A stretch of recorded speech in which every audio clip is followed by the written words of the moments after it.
the law of motion and the trap of normal.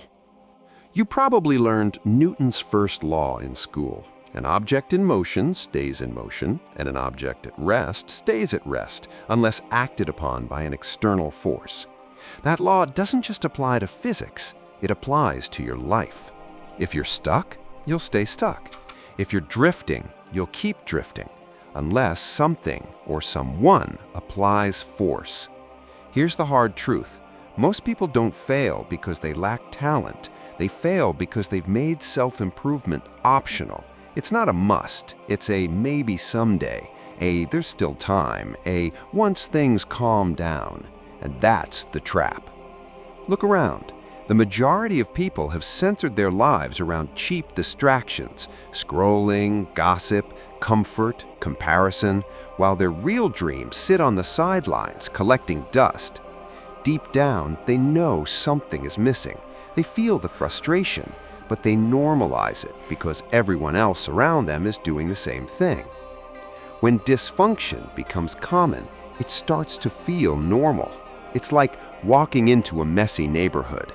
At first, you notice the chaos, but if you live there long enough, your mind adjusts. You stop seeing the problem.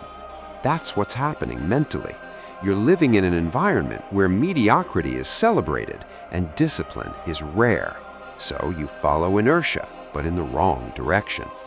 Your life is moving, yes, time is passing, but it's moving in circles. And here's the bitter part. Knowing this doesn't change anything. You've watched countless videos, read quotes, saved posts, but what changed? Surface-level knowledge doesn't transform lives. Depth does. If you truly believe you haven't achieved what you're capable of, if you feel demotivated every time you try to start, the core reason might be simple. You gave yourself too many escape routes. When change is optional, comfort wins. The world doesn't need another person who wants success. It rewards those who make it non-negotiable. Right now, improvement is competing with comfort, and comfort is winning because you haven't applied force. That force must come from you. In the next part, I'm going to expose the hidden enemy that's quietly entering your mind, disguised as pleasure, opportunity, and even motivation, and sabotaging your progress without you realizing it. And once you see it clearly, you won't look at your habits the same way again. The Trojan Horse in your mind. Let me tell you a story you've probably heard before, but this time, look at it differently. In ancient history, the Greeks couldn't break through the walls of Troy. The fortress was too strong. No matter how hard they attacked, they failed. So they changed strategy. Instead of force, they used deception. They built a giant wooden horse and left it outside the gates as a gift. The Trojans saw something beautiful, impressive, harmless. They brought it inside their walls. That night, soldiers hidden inside the horse opened the gates from within. Troy didn't fall because it was weak. It fell because it trusted the wrong thing.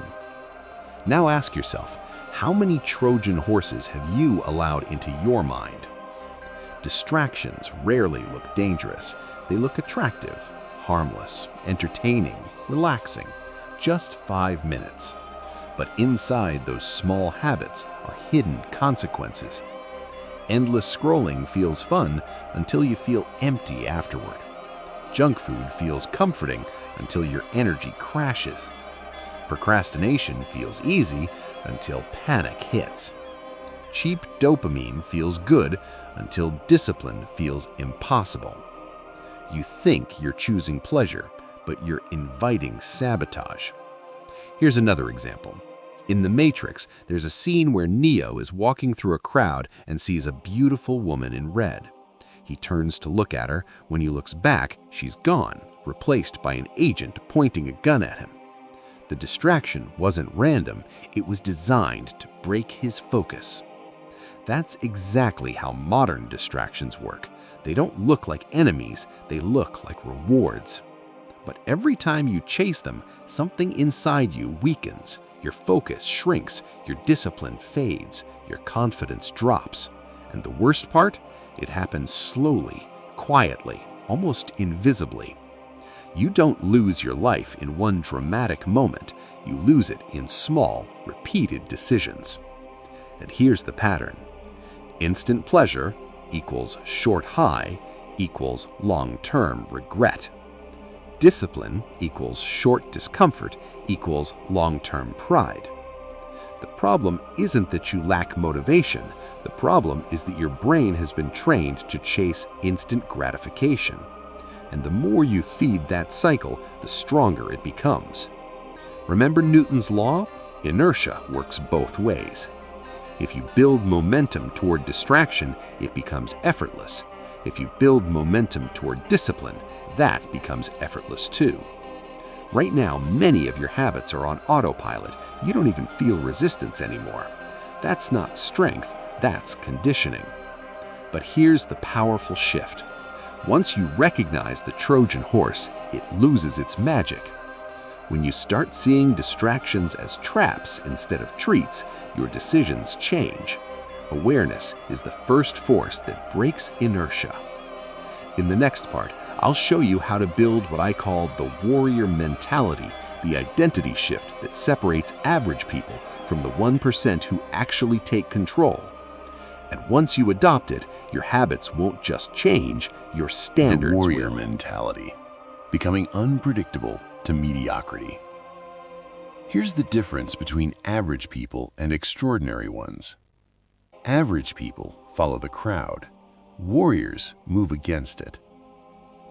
The crowd does what feels easy, what feels familiar, what feels socially acceptable. They wake up late. They scroll first thing in the morning. They complain about being tired but never change their habits.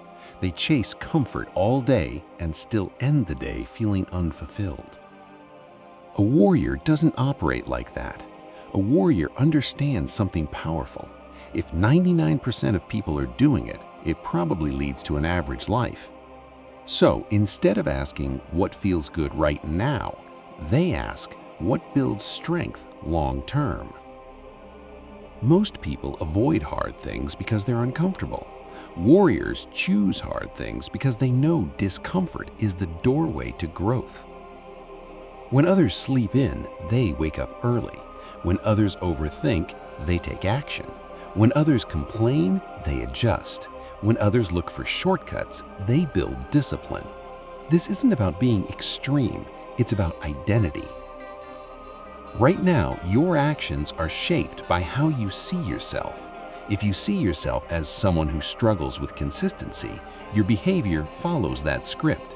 But if you decide, I am a disciplined person, your brain starts aligning with that identity. Identity drives action. So here's what you do.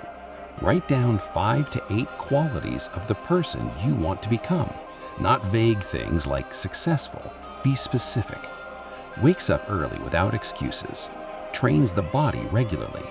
Reads daily. Avoids cheap dopamine. Keeps promises to self. Focuses deeply without distractions. Now stop treating those as goals. Treat them as rules. The first few days will feel uncomfortable. That's normal. Remember inertia. If you've been in rest mode, starting motion requires force. But once momentum builds, discipline stops feeling painful. It starts feeling natural. Have you ever noticed how some students can't sit idle without studying, or how some athletes feel restless if they skip training? That's positive inertia. They trained their system to crave growth. You can do the same, but here's the critical mindset shift. A warrior chooses the battle. There's a powerful quote that says, if you don't choose your sacrifices, life will choose them for you.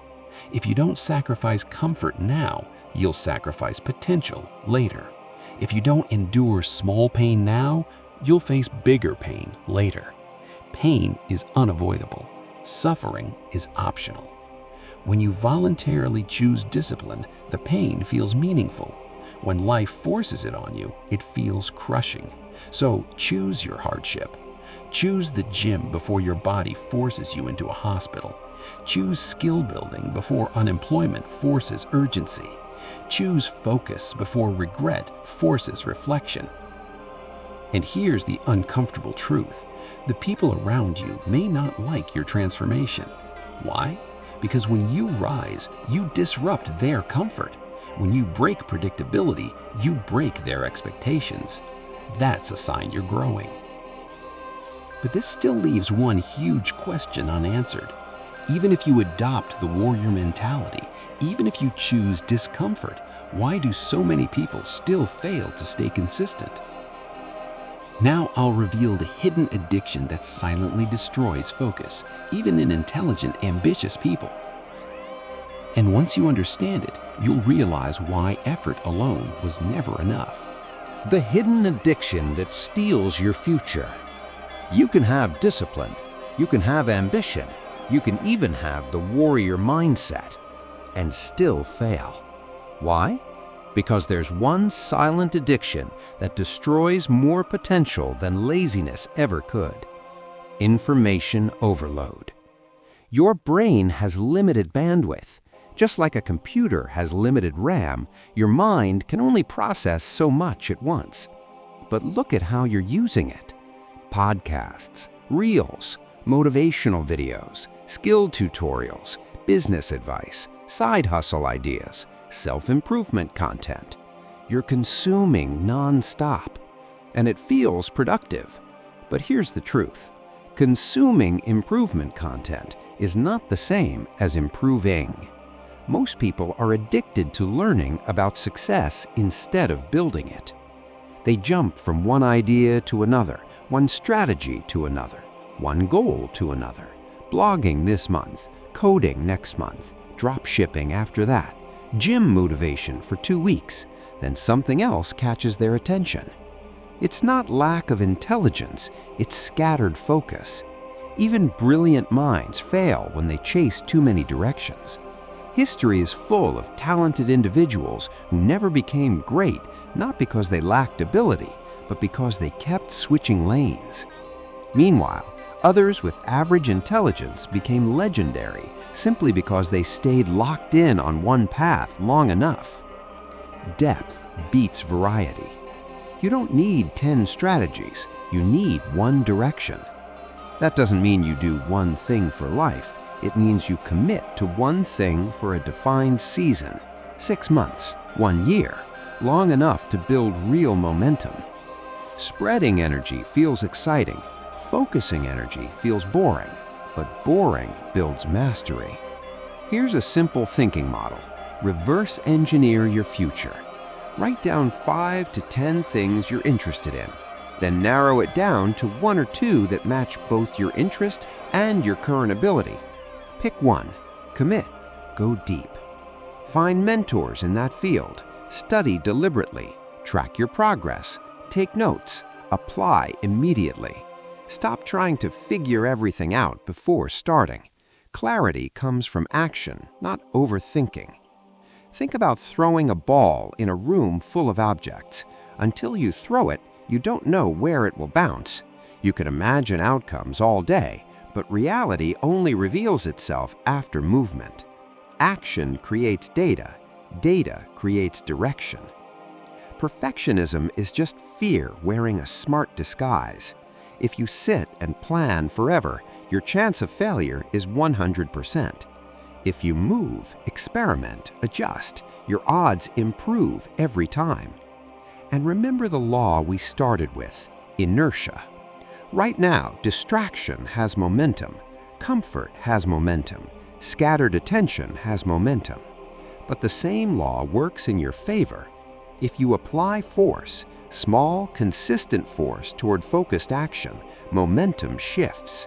After a while, discipline becomes automatic. Work feels natural. Progress compounds quietly. Success isn't built in dramatic bursts. It's built in controlled routines. Your future isn't decided by one big decision. It's decided by daily direction. So here's your final challenge. Stop collecting information. Start collecting repetitions. Stop watching transformation. Start living it. But before you close this and move on, ask yourself something honestly. Are you about to consume this, or are you about to act on it? Because that choice right now determines which direction your inertia moves next. If you like the video, do like, share, and subscribe.